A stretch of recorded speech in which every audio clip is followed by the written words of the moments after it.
From this point on, my brother and his wife have decided that they'll run the household by themselves, asking me to find a different place to live.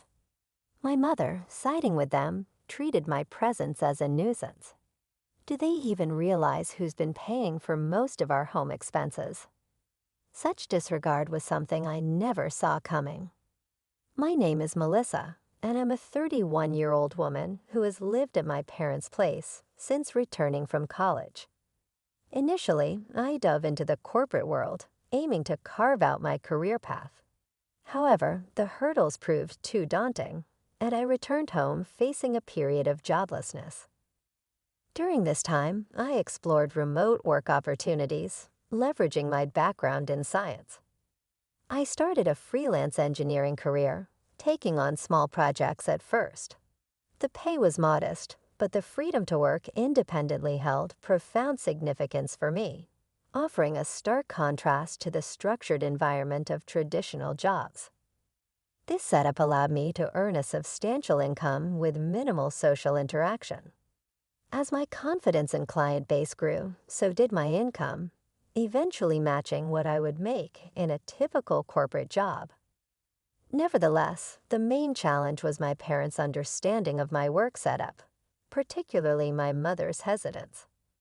My father seemed to get it after I explained, but my mother, who clings to traditional views, couldn't grasp the concept of working from home. Despite my efforts to clarify, showing her client emails, and pay statements as proof of my legitimate work, she remained dubious. She would often question the sustainability of my career and hint at its possible illegitimacy, suspecting it might be some underhanded business or even connected to some questionable group, despite the regular payments proving otherwise. Despite my detailed explanations, my mother's doubts persisted. She frequently voiced concerns over my dependency on what she saw as unstable unemployment benefits. While I had thought about moving out and living independently, my savings weren't quite ready to handle such a transition. During this period, my father's health began to decline, with worsening conditions in his legs and back requiring nursing care and leading to his early retirement. He assured me his pension would be enough, but knowing my mother's spending habits, I knew challenges lay ahead. As I watched my father's face, the lines of worry and fatigue were evident, mirroring his anxiety about our uncertain future. Throughout my college years and my subsequent return home due to mental health challenges, he had been my unwavering support. The thought of leaving him to fend for himself while I pursued an independent life weighed heavily on my heart. My mother, too, was visibly shaken by the abrupt decline in his health, struggling to grasp the sudden change. In light of these circumstances, I felt a profound sense of duty to give back to the family that had supported me through thick and thin. I reassured my father of my commitment to support the family financially from then on. He was initially surprised, questioning the sufficiency of my income. However, I confidently demonstrated the stability of my financial situation, which seemed to alleviate his concerns. My father, who had always tried to understand my unique work situation, was pleasantly surprised by my newfound financial stability. Encouraged by his acceptance, I took on the responsibility of contributing to household expenses, medical bills, and other financial obligations. Each month, I began transferring a significant portion of my income into my father's bank account. Aware of my mother's frequent use of my father's credit card, I took proactive steps by creating a new main card for myself and providing her with a supplementary card to help manage spending more efficiently. My father, always cautious about finances, urged my mother to adopt a more frugal approach. Despite my contributions, my mother remained skeptical and even questioned whether it was still appropriate for me to live at home. I defended my position by highlighting the financial support I was providing, arguing that my absence would make things more challenging for everyone. Although she was initially unconvinced and suspicious of my motives, my father's steady persuasion eventually swayed her to allow me to stay. As I continued balancing my work and household responsibilities, I noticed my mother increasingly taking my efforts for granted. Her expectations for the household chores grew stricter, often chiding me to complete tasks faster. "Can't you finish your chores quicker?" she would complain. I tried to explain the challenges of multitasking while maintaining a full workload, but she dismissed my concerns. The strain in our relationship grew, becoming seemingly irreparable in stark contrast to my father's understanding and appreciation of my efforts. Despite this strained dynamic, we persevered in this manner for a year. However, after that year, my father's health deteriorated further, necessitating his hospitalization. I visited him daily, maintaining our bond and support through this tough time. In those moments of shared concern and reassurance, my father expressed his gratitude, fully recognizing the tension between my mother and me as he faced his health challenges. Despite the emotional toll it sometimes took on me, I stayed committed to supporting my family, drawing strength from memories of my mother's dedication during my student years. However, the dynamic within our household took a sharp turn with the unexpected arrival of my brother Matthew and his wife Catherine. They announced they would be living with us to supposedly lighten my load. This news caught me off guard, and I noticed my mother avoiding my gaze during the discussion. Although Matthew and Catherine claimed they were here to help, their words seemed to carry an unspoken implication that I wasn't doing enough, my mother subtly hinting at my need to contribute more. Despite my surprise, I learned that Matthew, a graduate of a prestigious college, had secured a position at a well-respected company. This revelation made me question the real reasons behind their sudden move into our home. Surely, with Matthew's substantial salary, they could manage without relying on my financial support, especially since I was already fully engaged in my career pursuits. Adapting to life with Matthew and Catherine at home proved more challenging than expected. One morning, as I was deep in my work, Catherine's voice pierced through. "Wake up, Melissa. Make breakfast." She banged on my door, demanding attention. As a morning person already up and focused on my tasks, I explained that I was already working. Despite this, they insisted I prepare breakfast, pressing me to hurry along with it. The added demands of accommodating my brother and his wife added another layer of complexity to our already tense household dynamics. Catherine demanded I get breakfast ready, her tone leaving little room for protest. Reluctantly, I dragged myself to the kitchen. Our family usually enjoyed a leisurely pace in the morning, savoring meals when everyone, including my mother and Catherine, was around. I had always thought it was common for a wife to prepare breakfast for her husband, but Catherine insisted on a collaborative effort, and so I joined them. Despite my best efforts, their dissatisfaction was immediately apparent. "Is this what you prepared for breakfast?" "This isn't enough," they critiqued. I had meticulously arranged a breakfast plate with soft scrambled eggs, a crisp lettuce salad, freshly buttered toast, and a succulent sausage, thinking it would be appreciated. Yet it seemed I had somehow missed the mark. "You don't have to eat it," I retorted, surprised by their blunt criticism. Their shock was palpable, and quickly their surprise turned to confrontation. They questioned my attitude and demanded to know who I thought I was. My brother, often condescending and perhaps influenced by our mother, mocked me despite my attempts to explain my work commitments. They dismissed them outright. "What kind of work is that? Are you crazy?" they exclaimed, frustrated by their lack of understanding. The disruption to my work annoyed me.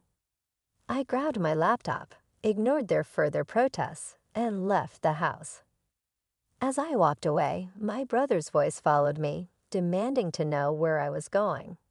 I ignored his question and made my way to the hospital where my father was staying.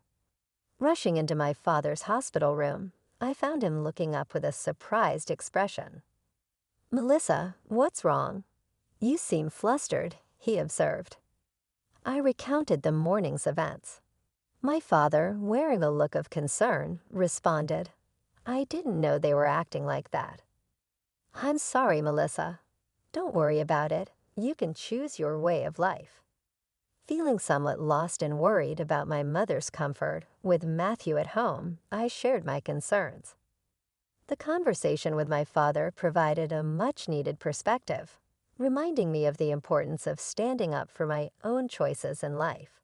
My father offered me comforting reassurance, saying, "You don't need to be in a place where you don't feel comfortable. All I want is for you to live happily in the way you choose." Bolstered by his supportive words, I decided to leave home that evening. As I returned, I walked into a scene that felt straight out of a tense movie.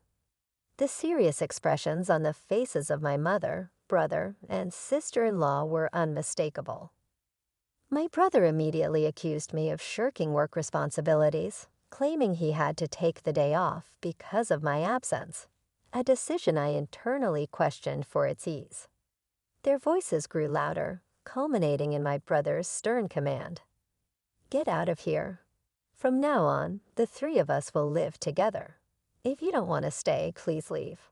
We don't need an overbearing presence like you to support us." His words were a blow, and to my surprise, I could only muster a confused, "Why?"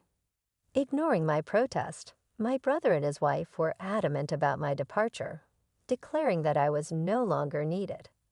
With our father absent, my mother aligned with their sentiments and saw me as an obstruction. My frustration mounted as they downplayed my role in managing the family's finances, focusing solely on their concerns. Enraged by their insensitivity and unwillingness to let the situation deteriorate further under their control, I devised a plan. I discreetly transferred the funds from the credit card my mother used daily to another account I managed. This move was designed to catch her off guard when she found she could no longer use her card. I also initiated a transfer of money from my father's account, a critical support for the family's financial stability, to reinforce my position and ensure they understood the impact of my contributions. I made sure that only my father's medical expenses could be withdrawn from the separate account I had set up, a detail that my mother was not aware of. This meant a significant financial burden would now shift to my brother and his wife. While I wasn't fully aware of the specifics of my brother's income, I was confident that he would now truly feel the financial strain. After completing all the necessary arrangements, I packed my belongings and announced my intention to leave. "I'm leaving this place." To my surprise, my mother, brother, and sister-in-law, who had previously been relentless in their harassment, were visibly shocked by my decision. Their expressions of astonishment showed they hadn't anticipated such a decisive move from me. Yet, despite their shock, there was a subtle hint of enjoyment in their reactions. As I declared my departure, they made belittling remarks and expressed their relief with biting comments like, "You're finally leaving. We've never dealt with such a troublesome person. You're not coming back, are you?" In response, I firmly stated, "Of course not. Don't contact me." They smiled as I walked out, but I couldn't help wondering how they would cope once the reality of my absence and the financial implications settled in. Embarking on a new life in a tranquil environment, I found solace and the freedom to enjoy my own space. Refreshed and focused, I immersed myself in my work. However, as I had anticipated, the peace was soon disrupted by an unexpected call from my brother. "I told you not to contact me." "What's wrong?" I asked, my tone reflecting my annoyance. His voice carried a mix of surprise and urgency as he inquired about my involvement in the family's financial transactions.